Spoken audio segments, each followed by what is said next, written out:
Now, let's go to America, brothers and sisters. Now, in America, the campaign of presidential candidate this time, Donald Trump, brought the issue of anti-Islam.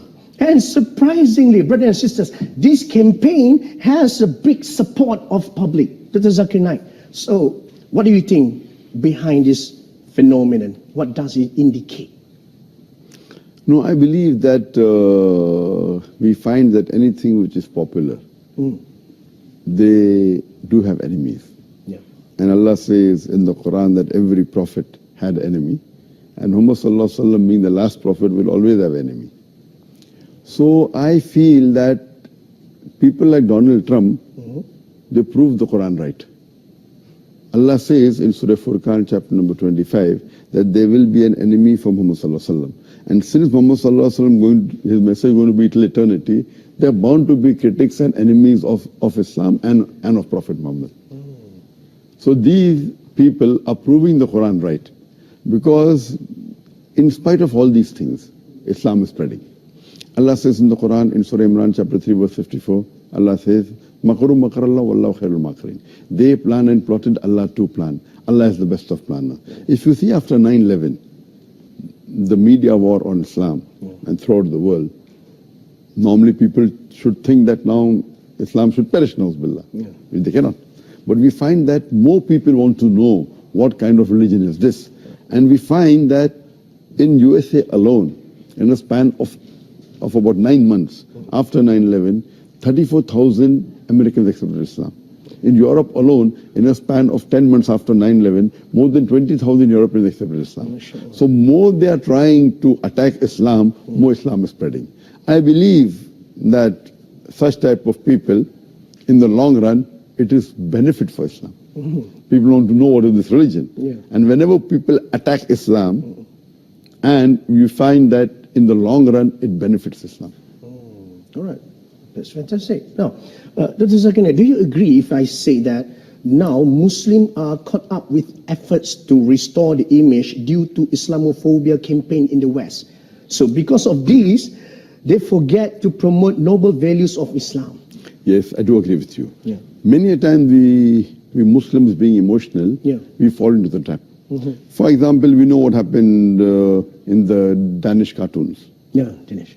It is wrong what they did. We found that most of the Muslim organization, they left everything what they were doing and they were concentrating on that. They were protesting. Fine, we should protest.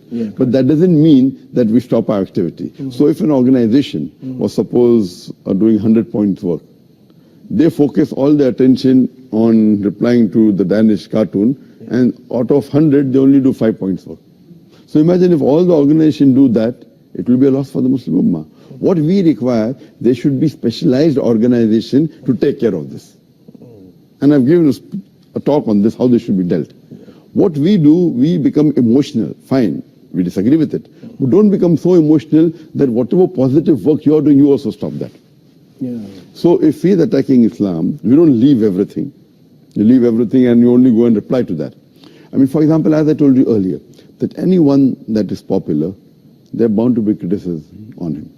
I mean, for example, if you go on the Google and if you type my name, there'll be about approximately 15 million websites which has my information. I would say approximately 15 to 20% would be against me. So when a person gets popular, there are bound to be enemies. Initially, I had a perception that when anyone gets popular, the percentage of enemy remains the same. For example, if there are 100 followers, then 1 is enemy. If you have 1,000 followers, then 10 is enemy. If you have 1,000,000 followers, then there will be 10,000 enemy. The 1% remains the same, or 2%, or 10%, what the percentage, it remains the same. But later on, I realized that it's not like that. If you see the seerah of the Prophet Muhammad, when he started preaching Islam, initially he had 5 followers, no enemies. It became 50, 100, no enemies. When it started increasing, then the enemy started appearing. Today, the most popular human being in the world is Muhammad Sallallahu Alaihi Wasallam. Even according to Michael H. Hart, even according to non-Muslims, the most influential human being in the world is Muhammad Sallallahu Alaihi Wasallam. Today, if you know that there are about 1.8 billion Muslims, and maybe another 100 more million maybe non-Muslims who may be liking Muhammad Sallallahu Alaihi Wasallam, you can say 2 billion Muslims who may be liking Muhammad Sallallahu Alaihi Wasallam. But those who are against Muhammad Sallallahu Alaihi Wasallam will be more than 2 billion. Yeah. So because of the popularity, then the percentage of enemies keep on increasing.